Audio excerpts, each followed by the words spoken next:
The air inside the dimly lit biker bar was thick with smoke, whiskey, and tension. Music had been playing moments earlier, but it now seemed distant and muffled, as though the jukebox itself was holding its breath. All eyes were locked on the center of the room, where chaos threatened to erupt. The clash wasn't between strangers, it was a storm brewing for years. In the middle of it stood Claire Donovan, her shirt collar clutched tightly by the calloused hands of Rex Maddox, the ruthless leader of the Iron Serpents Motorcycle Club. His grip wasn't just physical, it carried with it years of intimidation, betrayal, and unspoken threats. Claire's chest rose sharply, not out of fear, but defiance.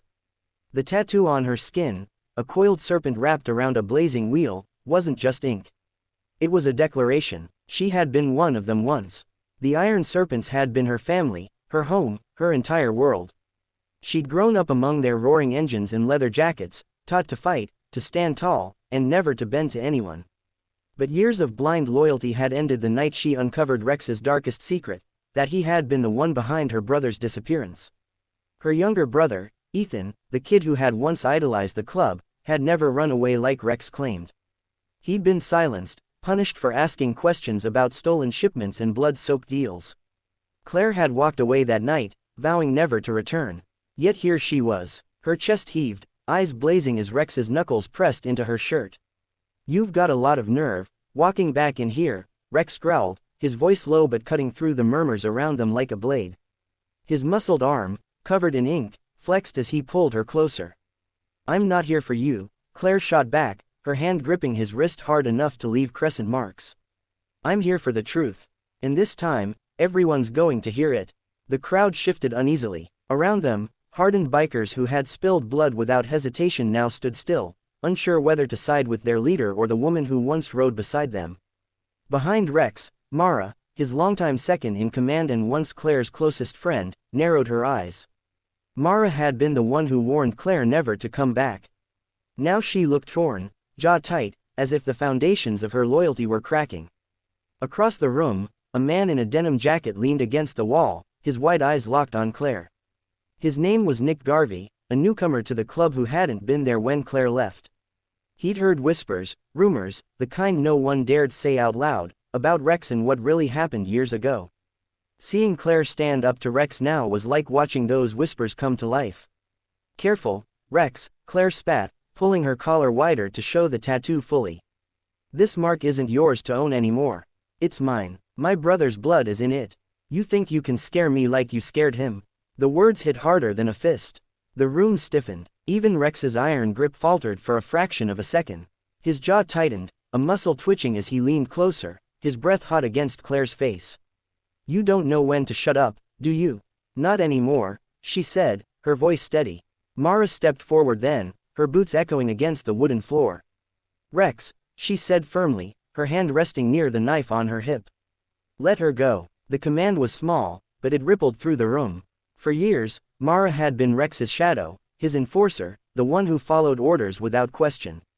For her to speak against him, even slightly, was like a crack splitting down the middle of their empire. Rex sneered, glancing at Mara with contempt. "Don't tell me what to do.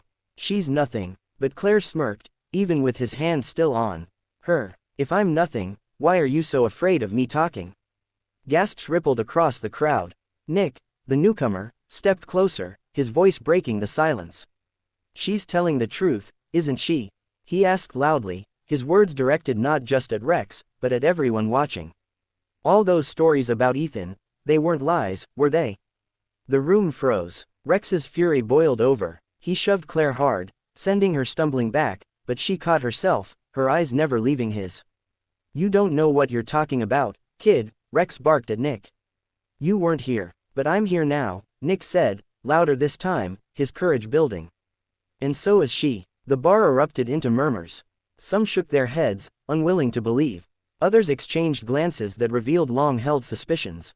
Mara's hand tightened on her knife, her eyes darting between Rex and Claire. Claire took a step forward, her voice rising above the noise. "He killed my brother," she shouted. "Ethan was only 17. He trusted you, Rex.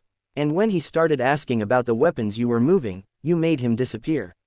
You told everyone he ran off, but I found his jacket, burned, hidden near the old quarry. You thought no one would ever find out. The air grew thick with tension.